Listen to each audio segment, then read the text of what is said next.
Vannacht is het Safir. Nederland had zich kwalificeren voor de knockouts. Nederland-Marokko.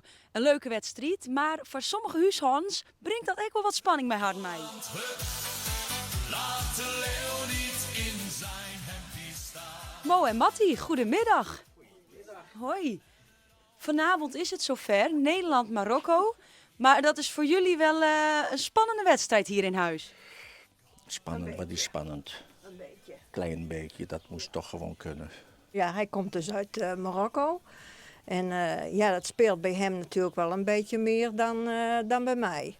Zitten jullie dan wel gewoon naast elkaar? Ik denk van wel, dat moet kunnen. Hoe noemen ze mij? Gewoon Fries Marokkaan. Friesland Boppen.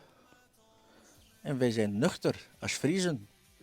Wij gaan vannacht helemaal lekker bakkie thee met oranje tampoezen.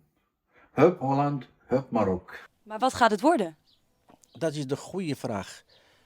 Ik hoop het gelijkspel, maar de bal is rond.